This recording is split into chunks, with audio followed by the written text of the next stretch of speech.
Hello, my name is Rinon and today's video is going to be a little bit different because it's not one of my standard Wednesday and Sunday scheduled videos, and that is because today there was a lot of news unveiled about patch 5.3 of Shadowbringers, which is coming August 11th. Now as a note, this is not the live letter happens next week and I will be covering that on the channel too.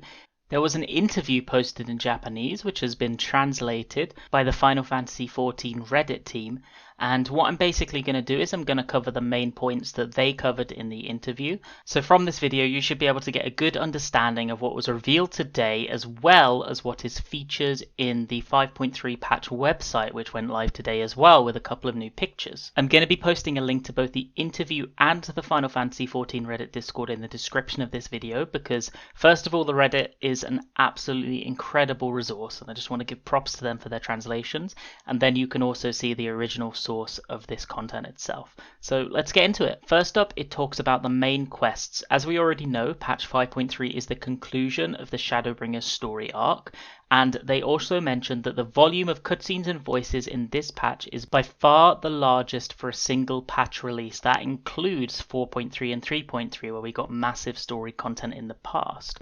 They also mention to pay special attention to the Ascian Elidibus in the story. They also talked about Zodiark and Hydaelyn. They mentioned there will not be a resolution this patch as to why Zodiark and Hydaelyn exist, and we won't find out exactly what will happen to them, but we are now heading towards the conclusion of their story arc and we will be getting there soon-ish, quote unquote.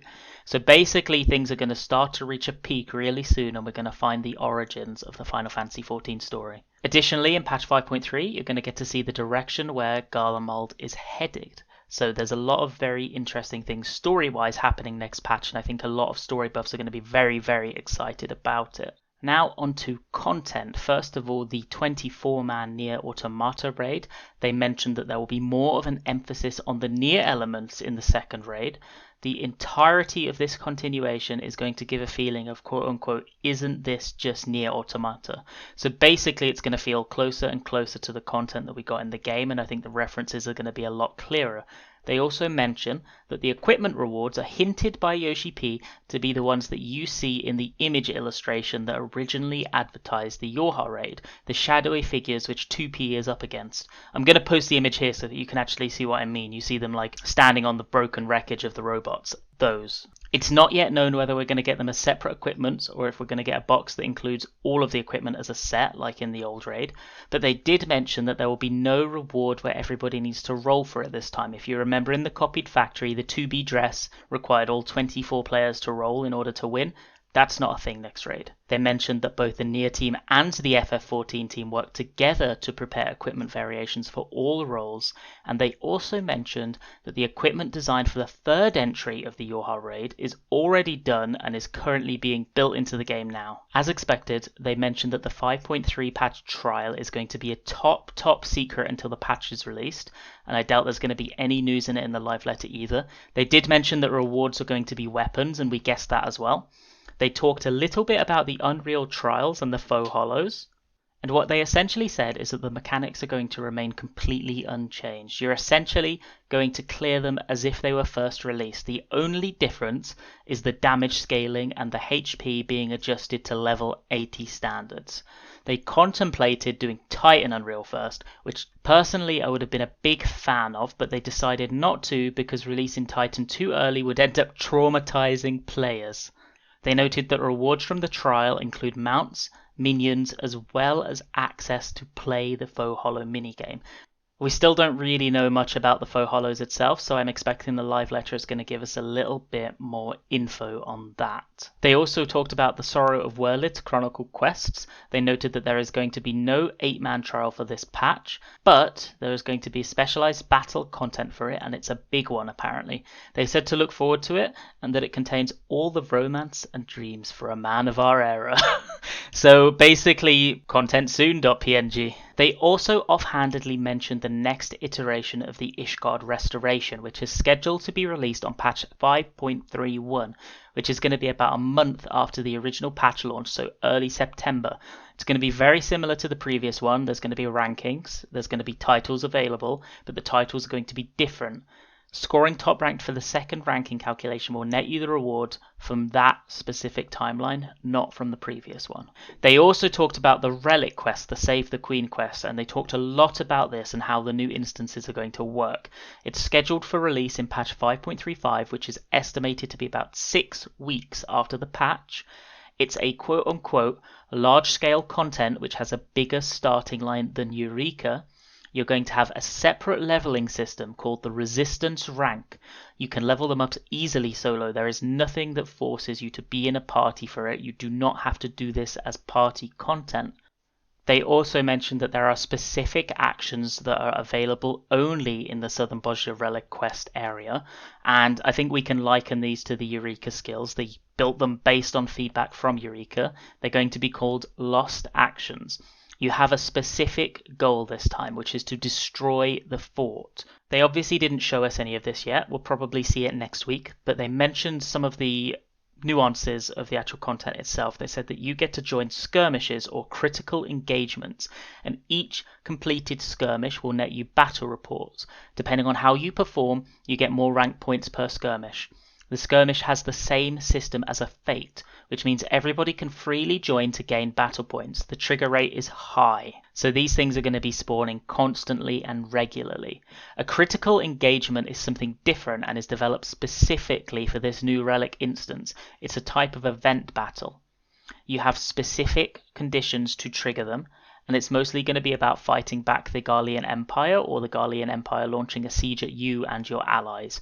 You can queue for it from anywhere, and if too many players at once queue for it, it will randomly select players to participate by the system. There are items that allow you to obtain them for priority purposes, and players who contributed to the item obtained within the party will be given priority to enter the critical event as well. Once all of the conditions are met, the group will be brought into an instance and conduct battle from there. Objectives can range from destroy the large type Empire weapon to defeat the army.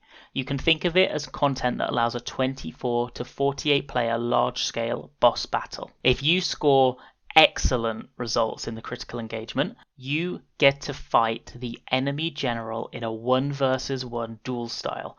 Only the person who scored the top score in the critical engagement actually is able to participate.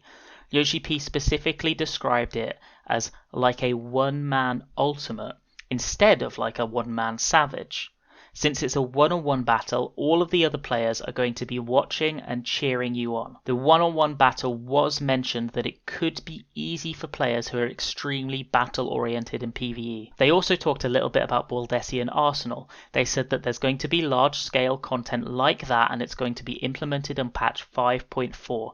Taking in opinions from the players, the dev team aims to create a new system that makes it more accessible.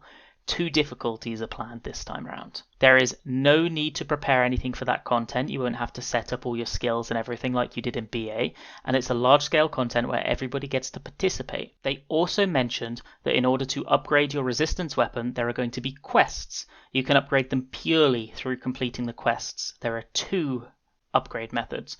Firstly, you do the story quests, or you can do skirmishes and obtain items from there that will allow you to upgrade. So the assumption is that through completing the story, you can complete your first relic, and then if you want to do other relics, you have to do the skirmishes. How it works, basically the necessary items to upgrade your weapon will be presented to you, but you can also obtain these items from outside the Southern Bosnia front as well. But when the interviewer asks if the item obtained is something obtainable through doing something like Atma light farming, Yoshi P answered that they can't tell you anything for now, but something similar, so we'll have to see exactly what that is. Next up, and most importantly in my opinion, is they talked about the crafting and gathering updates, and they mentioned that there will be 8 new umbrellas added in patch 5.3. They're obtainable through Ishgard Restoration, they're obtainable through the Relic Quest, and some of them are Eastern themed. They also mentioned that the Skysteel Tools upgrade will be implemented on patch 5.35. New Crafter and Gatherer gear will be implemented in patch 5.3, which we already knew, and at patch 5.3 the pentamelded options will be far superior than the Skysteel tools, which is another thing we already knew. And if you've watched my how to prepare to patch 5.3 video, it's going to cover what you need to do to prepare for this content. There's also going to be a new category called fashion items, and the new items will be added like how new umbrellas were implemented. It's currently at the planning stage, so we're not going to get much content in the near future, but you could get to, for example, hug a teddy bear while walking. This is meant to be a new system made for role players to enjoy, and we can expect it in the near future. They also mentioned the new beast tribe that will be implemented into the game, the dwarves. The quests will be done through Lakeland and you will get a mount as the rewards. They didn't say much else about it. They also talked a lot about the difficulties of actually working on Final Fantasy XIV while during the COVID pandemic, and it was a very interesting read, and it gives you a more in-depth appreciation for the Final Fantasy XIV team for actually being able to get this patch out. They also touched on FanFest, and they said that there is no saying that the JP and EU FanFest will proceed as normal. There will be updates to this during July, and they will try to give us an answer as soon as possible to let us know if those events are happening or if they're not happening. They also dropped this huge tidbit for raiders. The next ultimate difficulty is already under production, but there is currently another huge thing under development right now, so the devs are taking the whole stance of get it done quick so that we can rest in peace. So basically, not only is the ultimate definitely being worked on and we can see it this expansion, there's something big coming. So I hope that was interesting to you. It was very interesting to me at the least. We're going to see a lot more news coming next week, and there's going to be a lot more footage to watch, and it will be all available and covered on my channel. So if you're interested in that, it would be so helpful to me if you subscribed. So thank you very much for watching. Have a wonderful day.